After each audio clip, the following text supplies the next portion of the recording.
Hi guys, I'm Quipster, and today I'm going to be talking to a good friend of mine. His name's Rich, or Rezza, as he's known on the Conclave 40k podcast.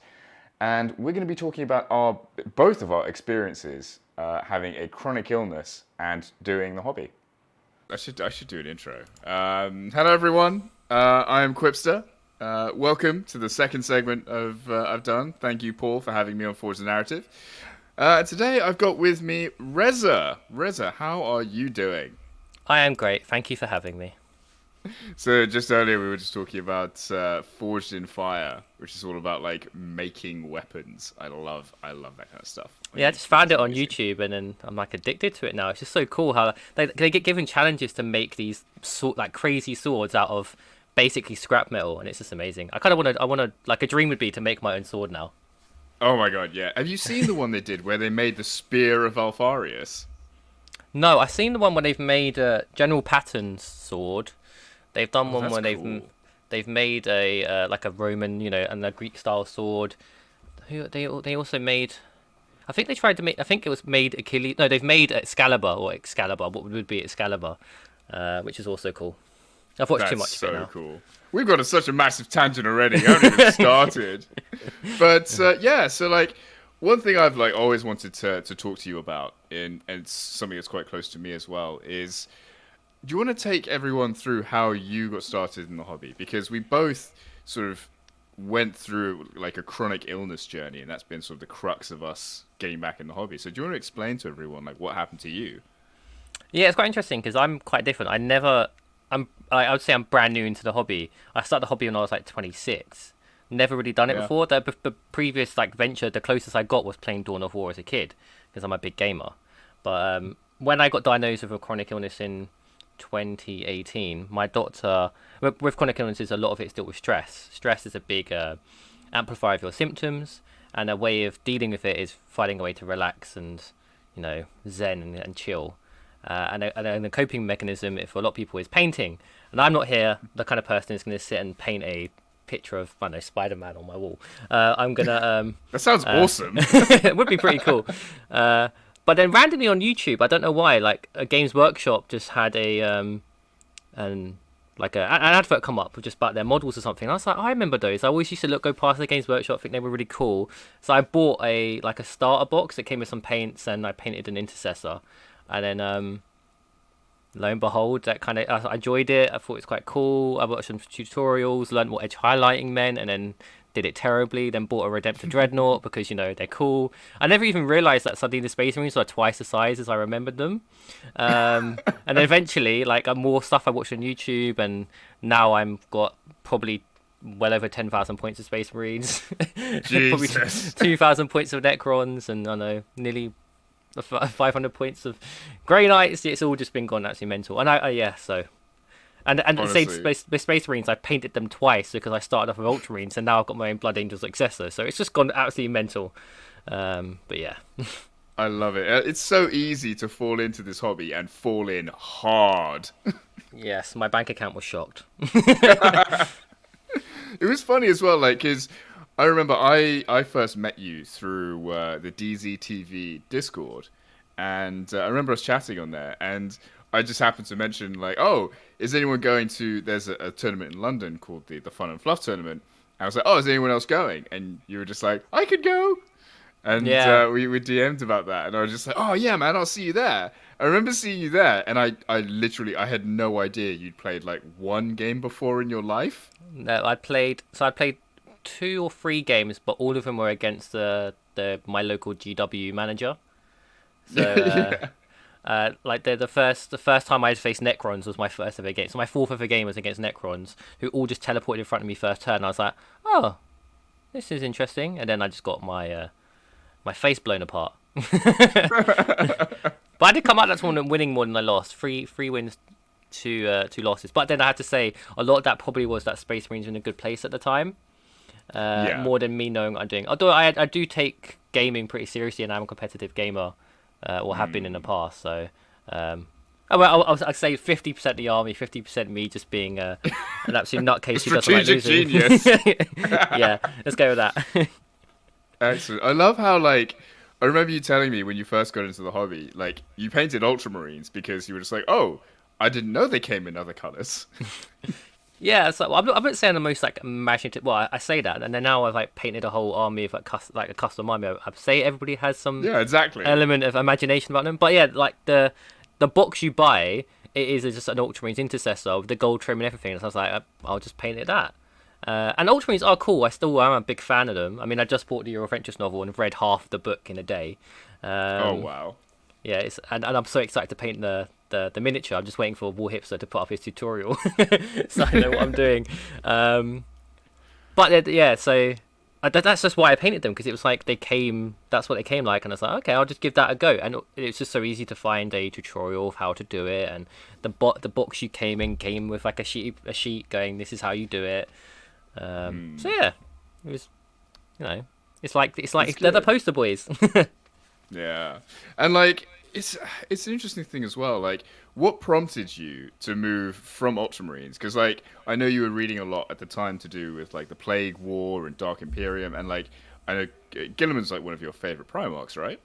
Yeah, it'd be him and obviously Space Jesus. Sanguinius. I like Gilliman because he's so human. Sanguinius I like just because he is the Primarch of the Blood Angels, which are my favourite chapter. To answer your question why I moved, Yeah. it was just a play style mainly. Well, so there's a few things to answer that question. One, Josh, the War Hipster, he got in my ear, and then I was like, okay, yes, they're amazing. Two, if anyone knows me, has played any video game with me, or just knows me as a person, I can be quite aggressive. And I'm not someone to sit back and shoot. I like to get up and, like COD, I like to get up and run people's face, or, on the rugby pitch, which is what I used to do before Warhammer, I'd be the little rat bag on the wing, just, constantly going at people. So, I'm gonna explain this to people. Like, I have played Call of Duty many times with Rich, or with Rezza, and it is one of the best experiences ever, because it's like, Rezza, I swear, Josh has said this before, you're like the embodiment of the Black Rage. Just like the thirst as a human. Yeah, It's the red thirst. literally, it will literally just be like, oh, I spot a team over there. Yep, got him, dead. That's quite funny. Sure. I'd be like, squad on me, guys, and everybody'd be like, where? And I'm like, oh, they're dead, don't worry about it. It's quite cool, but it doesn't always work out. I do get myself into trouble just as much as I get myself out of it. But it was the play style. It was they're more close combat oriented army. There's a lot more to it rather than just having like a gun. Like, which means like I look at it like a moving gun line. You kind of move your gun line. Let's say you move your I don't know, your aura, your blob of Ultramarines into the middle of the board, and you control the game. That's the way I played it. And then you'd have your fast units moving about. With the Blood Angels, you win the game in the movement phase. They're so reliant on their jump pack units. You can move about the board, control so many different bits, and then combat's the fun bit of the game. The combat's the fun phase. You can win or lose the game in the combat phase because it's extra movement. So it's and also the third bit. So not Josh, the way they play, and then I read the Dante novel. Oh, which is just my favorite book. It's so good. Dante as a character is, he's up there. He's up there with my favorite characters. So probably is my favorite character. He's what, 1,000 years old or something. And not only is he just 1,500. Not only is he just a badass space marine, a chapter master of the Blood Angels. He's like the regent of half the Imperium, but he also gives a crap about the little guy, which is also just brilliant. So I made my own successor chapter of the Blood Angels because I like the flexibility of being able to do what I want and also have my own fluff. And then also, if I want to play as Ultramarines again one day, I can. It saves my bank balance. I mean, this is the other thing I wanted to say. Why go for a custom chapter if you've got such love for like Dante and the Blood Angels? That when you were designing like the color scheme, for example, for your custom chapter, like what was the thought process? Like, tell people what the scheme is as well and like how you got there. So I like to say it's some complicated thought process. So it's a dark grey with a maroon kind of red for the arms. Obviously to tie in with the Blind Angels red, but I did it a bit darker because I kind of like them to feel a bit. I want it to look like they're battle worn with the way I paint them, and I like the darker red. It was just more of like I tested the scheme. I came up with it in my head. I thought a grey and a red always looks nice, and then I just tested it out, and then after a few different goes on different test models, which I used a load of Reavers as my test models, because Reavers are cool kit, I came up with just that scheme. There's not really much to it other than what I just thought looked cool. Oh, awesome! And you used a lot of contrast paints for it as well, didn't you? Yeah, so I based them with standard Mechanicus grey spray, and then for the red I do Flesh Toes red over their arms, and also the chest eagle, and then I just use a wash of non-oil over it, and it makes it come up really like a dark maroon red, which looks really nice. Well, I think looks really nice. You quite like the red actually, to be fair, and you're a very good painter, so I'll take that as a compliment. I like to think I can paint to a decent tabletop standard, but Shut the Swear word. up. Decent tabletop standard. What's mine then? A poor tabletop standard? you will paint. To be fair, I'm gonna have to bleep that now. Oh, sorry, I didn't mean to swear. It's fine, but yeah, no, like your painting has come along so far in lockdown because, like, literally, that's all we've been doing. Like, just on house party all the time, just like I've had some good teachers. So obviously, I've had you teach me a lot. Then I've had like tips from like Jack Buckley, who's from the London Wargaming Guild, who kind of taught me how to edge highlight, which is something as silly as just use the side of a brush. And then obviously Josh himself, the War Hipster, who I've watched so many of his tutorials, and then I get to ask him. I'm his friends. I get to ask him questions all the time. I don't have to put a comment on each channel. I just like, Josh, what color would you use? How would you do this? And then like my Void Dragon, which is the thing I'm most proud of painting. Josh was like, you just do these like combination of I can't remember what I did now, but combination of these couple contrast colors to put them in the muscle indentations to make the muscles in the Void Dragon really pop. And that model has got the most likes of any of my models so far, even though it's not on my own Instagram, but still a win. For sure, it's got like 1,000 likes on the Conclave Instagram account. On our podcast Instagram, and then on my own Instagram it's got like 70. I have no idea how that works. and then like my Lich Guard, which my Necron, the guys with sword and shields, they have like the most likes on my Instagram account, when it's by far the nowhere near the best models I paint on there. So you know what, I just roll with the punches. That's so funny. It's weird. I mean, that's actually the other thing I was going to say. Like, one thing I've noticed being back in the hobby since sort of like the end of 2018 is the community aspect. Like, having come into the community and like, basically as an adult, especially living in a big city, like living in London, I found it like super hard to like make friends. And it's been really surprising to me, like the amount of people I've met and good friends that I've made, like in this hobby coming back. Is that something you found as well? I mean, I was so brand new to it, and I met you through DCTV, and meeting you through DCTV meant I met Badman Cafe, which meant I met so many people I can play with there. Then I've met obviously Battlefield Bermondsey, which I met I met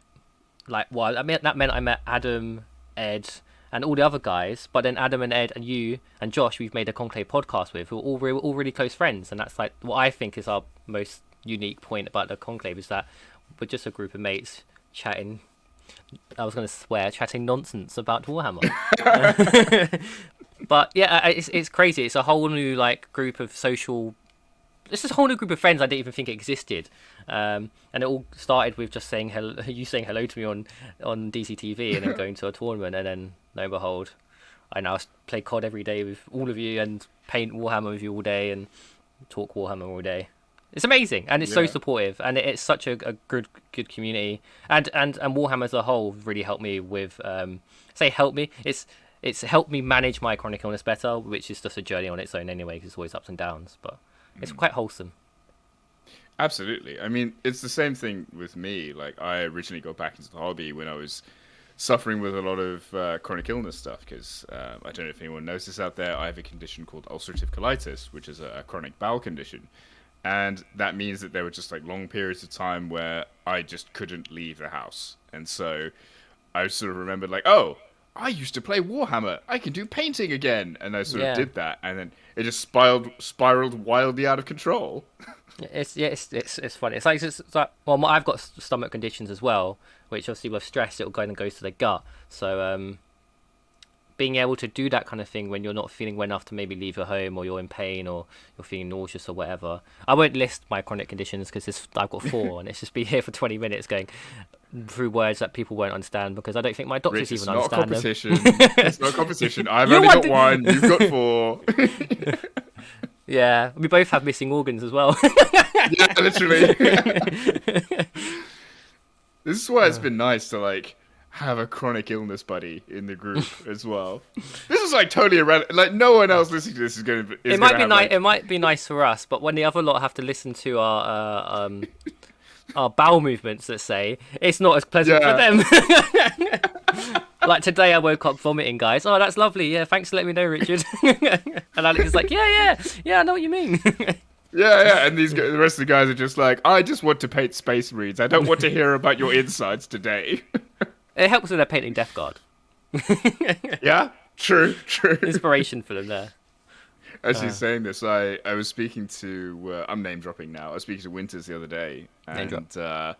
yeah, totally. And I said to him, like, I actually really don't like the aesthetic of Death Guard. I agree and, with like, you. Nurgle in general. Yeah, and I think it's just because I spend a lot of time in hospital. Like, I have a chronic illness already. I don't want to be dealing with this in my private time. Yeah, that might be why I don't like them either. I never really thought of it. I just don't.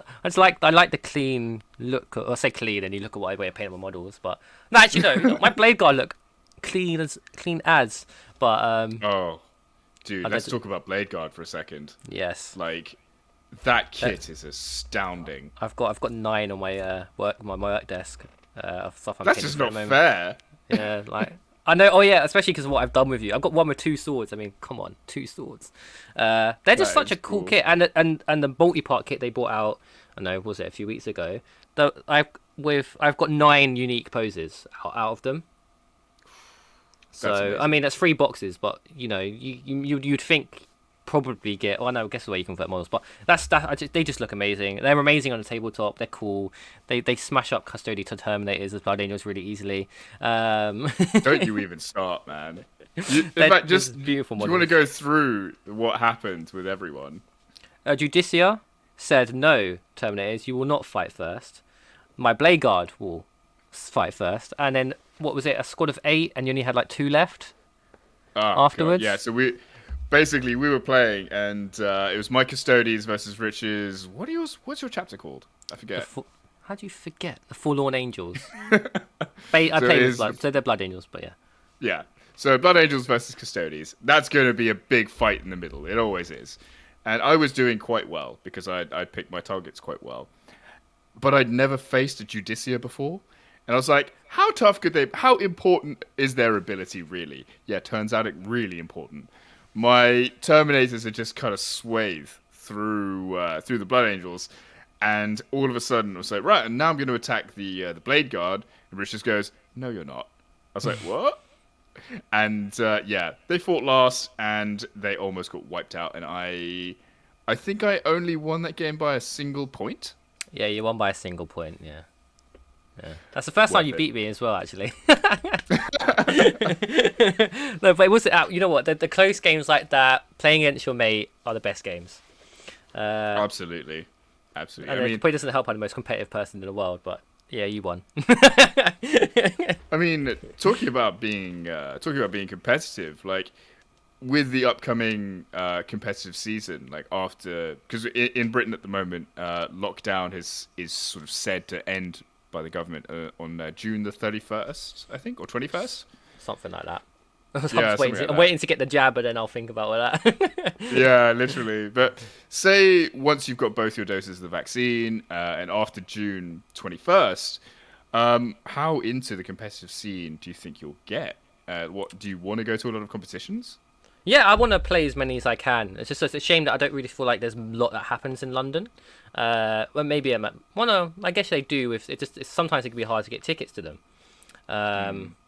But yeah, I for sure want to play as much as possible. I'll definitely be taking my Blood Angels to as many of them as possible. I might take a Necron list to one just because I've got that many points. It'd be nice to use them. But yeah, I'm really looking forward to it, and I want to see how much I can improve as a player and really test myself. With that, every other game I've played, I've really kind of tried to get the best as I can be at it, which can sometimes be my own downfall with enjoyment of the game. But yeah, I'm really looking forward to it. It's just be nice to play Warhammer again, really, and tournaments, meeting new people, having a laugh, be cool. I'll vlog it on my YouTube channel, I think. Yeah, this is the other thing I was going to say. Your YouTube channel, you've just started making content. What kind of stuff are you going to make? I like to think it'd just be a variety of games. So most of it at the moment is just me playing COD Warzone with people like you, Alex, or I've been playing with Josh and Adam. We've put a few wins on there, and I've been streaming some COD, Warzone games. So a lot of it at the moment is Warzone. I plan to do a Let's Play of Dawn of War, just because it'd be quite cool to go back and see where those games have come from and what they're like now. Which and then eventually it's gone into like Total War Warhammer, which I plan to do a stream with the War Hipster on, which would be cool.